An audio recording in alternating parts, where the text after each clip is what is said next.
Hola, soy Gioconda Silva Zurga, cursante de la tercera corte del doctorado de Ciencias Penales y Criminalísticas de la Universidad de Margarita en convenio con la Universidad Santa Rosa de Lima.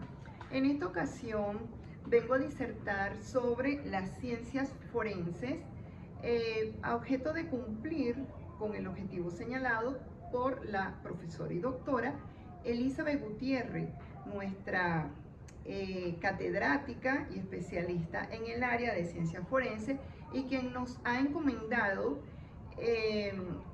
hacer o presentarles la siguiente disertación de manera didáctica y a objeto de que todos ustedes puedan comprender un poco más de lo que se refiere las autopsias psiquiátricas o psicológicas.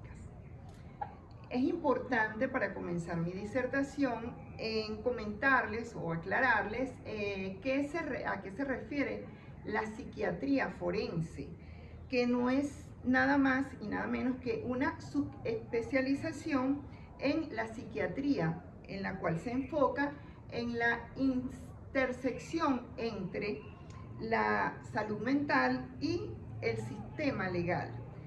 La psiquiatría forense evalúa lo que son los diagnósticos y trastornos mentales de las personas a objeto de involucrarse y aclarar un poco las situaciones de salud mental que pueda estar presentando una persona en determinado momento y que de este modo estas evaluaciones o experticias psicológicas o psiquiátricas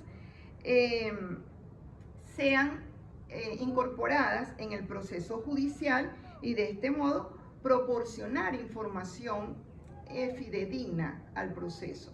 Pero es importante destacar que con respecto a la psiquiatría y a la psicología, los psiquiatras forenses son médicos especialistas en salud mental. Son los que se encargan de la parte de la psiquiatría del individuo. Y la psicología forense son licenciados en estudios de conducta, ¿verdad? Que están también certificados, en este caso por CENAMED, ambos, y ambos trabajan con lo que es la conducta y con los médicos con las patologías y los psicólogos con las conductas, y ambos se relacionan con la salud mental del individuo objeto en estudio. Ahora bien, es importante destacar que la función principal de las experticias forenses, las experticias psicológicas, cumplen una función o un rol fundamental en el proceso legal, en el proceso judicial. Y en tal sentido, estas estas experticias, no vamos a hablar todavía de autopsia, vamos a hablar de las experticias como tal, deben seguir el siguiente patrón o los siguientes pasos o cumplir con las siguientes características, que es la evaluación de la imputabilidad del individuo, la evaluación de la peligrosidad del sujeto, las asesorías o realizan asesoramientos legales y a su vez se le realiza un tratamiento o una rehabilitación, una sugerencia de tratamiento y rehabilitación a ese sujeto. Es importante destacar que la función principal de las experticias es justamente evaluar algún tipo de anomalía en la conducta de ese individuo o bien sea algún tipo de patología que pueda estar presentando para determinar si ese sujeto es imputable o no. En ocasiones, en nuestro país como en muchos otros, han surgido casos de sujetos que han sido imputados sin haber sido evaluados de manera psicológica o psiquiátrica y de repente o de pronto ese sujeto pudo haber sido inimputable y actualmente se encuentra cumpliendo condena en una cárcel en virtud que su abogado defensor, su defensa técnica, no realizó o no solicitó este tipo de experticias que son súper importantes en el proceso penal a objeto de esclarecer situaciones para lograr una justa y correcta administración de justicia, porque no es justo que una persona enferma mental esté cumpliendo condena en una cárcel con sujetos de alta peligrosidad que en muchas ocasiones salen mucho más enfermos psicológicamente que lo que entraron. Entonces hay que tomar en consideración la salud mental del individuo antes de entrar a un recinto penitenciario, y esto lo vamos a saber cómo, si efectivamente la persona es inimputable o no, que era el primer punto, como se los coloqué por acá, que la evaluación de la imputabilidad del individuo es sumamente importante. ¿Por qué? Porque nos va a ayudar a determinar si esa persona es capaz de comprender que el hecho que está realizando es un delito, o si es responsable de esa acción que ha cometido. Ahora bien, el segundo punto importante que se debe tener en consideración cuando estamos realizando una experticia psicológica es, por supuesto, la evaluación de la imputabilidad. Y esto se hace con el objeto de evaluar los riesgos que pueda presentar ese individuo, tanto para él mismo, que puede ser un peligro para él mismo, como para terceras personas. En ocasiones hay personas que por un momento de transitoriedad, un momento transitorio de locura o un momento de ira, pueden llegar a cometer actos que de pronto no se imaginaron nunca que pudo haber sido capaz de llegar a ese extremo hasta el momento que comete el hecho. Como por ejemplo un marido celoso que consigue a la mujer siéndole infiel, y puede de pronto tomar la decisión de asesinarla y posteriormente suicidarse. Como lo hemos visto acá en Venezuela, frecuentemente sucede este tipo de situaciones. En tal sentido, la asesoría legal es sumamente importante también, y de una u otra forma se involucra con la experticia legal.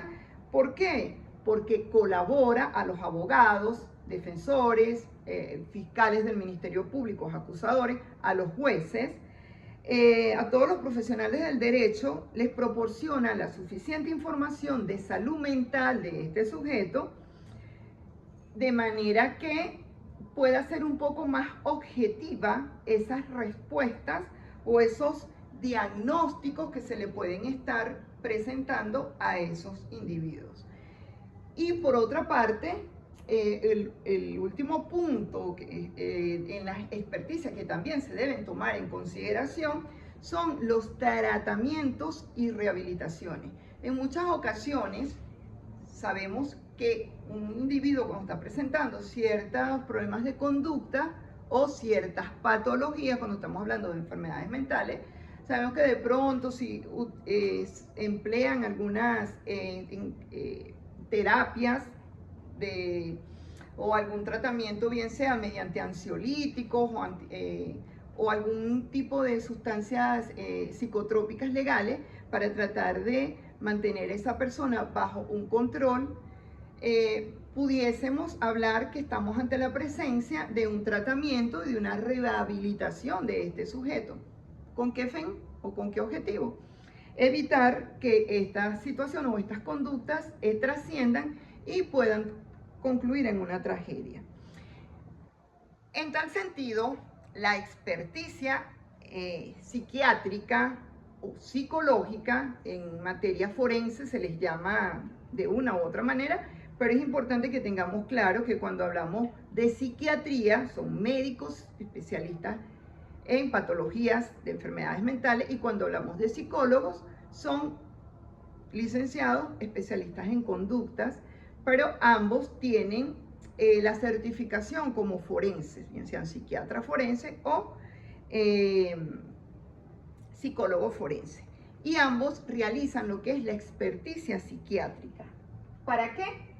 Para evaluar detalladamente y ayudar ciertos aspectos de salud mental que pueda estar presentando esta persona, y esto va a repercutir efectivamente en el proceso legal.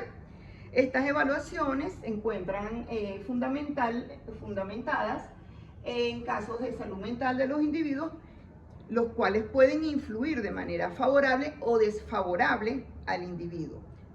Mucho ha sucedido y ustedes pueden también saber que acá en Venezuela en estas últimas décadas hemos podido observar cierta proliferación de profesionales, entre comillas, quienes se hacen llamar psiquiatras o psicólogos cuando en realidad no lo son y están ante un intrusismo profesional y en ocasiones están mal evaluando o están medicando pacientes que en realidad ellos no están facultados para realizar este tipo de procedimientos.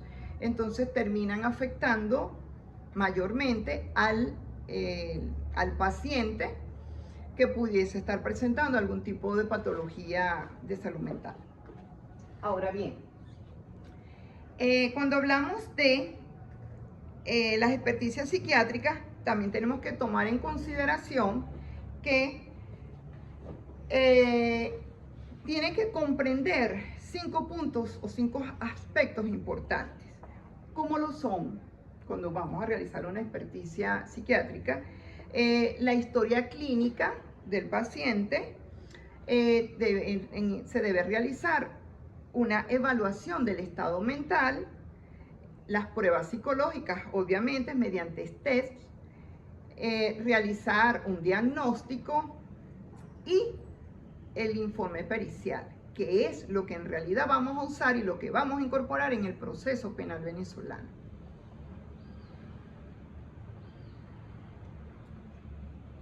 Aquí hacemos un preámbulo. ¿Qué es la historia clínica? La historia clínica, la historia clínica completa debe llevar lo que es la compilación de antecedentes médicos, psiquiátricos y sociales y familiares. O sea, esto debe llevar incluso la opinión de un equipo multidisciplinario. En Senamed, las experticias psiquiátricas o psicológicas las realiza un equipo multidisciplinario y ellos se encargan de evaluar, porque no lo hacen en una sola consulta, hacen 2, 3 y hasta 4 evaluaciones dependiendo de la gravedad de la situación, y las mismas deben compilar toda esta información en ese solo instrumento que es una experticia. Y de este modo también vamos a evaluar el estado mental del paciente. ¿Para qué? Para observar si este paciente presenta algún signo de desorden o de problemas mentales, de salud mental. Con respecto al tercer punto de las experticias psicológicas, tenemos las pruebas psicológicas, las cuales se utilizan como instrumento para estandarizar y evaluar a un sospechoso y especificando de este modo la salud mental del individuo objeto en estudio. También tenemos el cuarto punto, que se tiene que tomar siempre en cuenta, que en la experticia psicológica o psiquiátrica debe existir un diagnóstico. ¿Qué se encarga ese diagnóstico? De determinar los posibles trastornos mentales según el criterio de ese especialista que está tratando a ese paciente en ese determinado momento. Y como quinto punto, no menos importante, es el informe pericial. Que ese informe pericial es justo el que vamos a incorporar como elemento probatorio en el proceso penal en caso que estemos evaluando la conducta, bien sea del agresor o bien sea de la víctima. Por supuesto que esto nos va a dar un mayor criterio y este diagnóstico tiene que estar establecido dentro de los parámetros que ya les he ido informando. Esta experticia psiquiátrica entonces debe ir redactada de manera clara y precisa en un informe detallado que debe incluir todos los hallazgos, diagnósticos, tratamientos que se le hayan indicado a ese sujeto, y esto debe realizarse en un informe, el cual debe ser entregado, en este caso, al Ministerio Público, que es por lo general quien requiere este tipo de experticia. Entonces, aquí tenemos un concepto bastante interesante que dice: la experticia psiquiátrica es crucial para asegurar las decisiones judiciales que se tomen con la comprensión completa de la capacidad mental y el estado psicológico del individuo evaluado. Ahora, abordada la experticia psicológica, vamos a abordar la autopsia psiquiátrica. ¿Qué diferencia hay entre uno y otro? Que la experticia psiquiátrica o psicológica se le realiza al sujeto vivo, al sujeto en vida, y la autopsia psicológica se le realiza a la persona fallecida, bien sea porque falleció en circunstancias extrañas, en curiosas situaciones, o de una manera, bueno, misteriosa, si se puede decir. Entonces, la autopsia psiquiátrica, como se lo he dicho, se le realiza a los sujetos fallecidos, y se hace este procedimiento mediante una evaluación retrospectiva del estado mental y la conducta de la persona ya fallecida.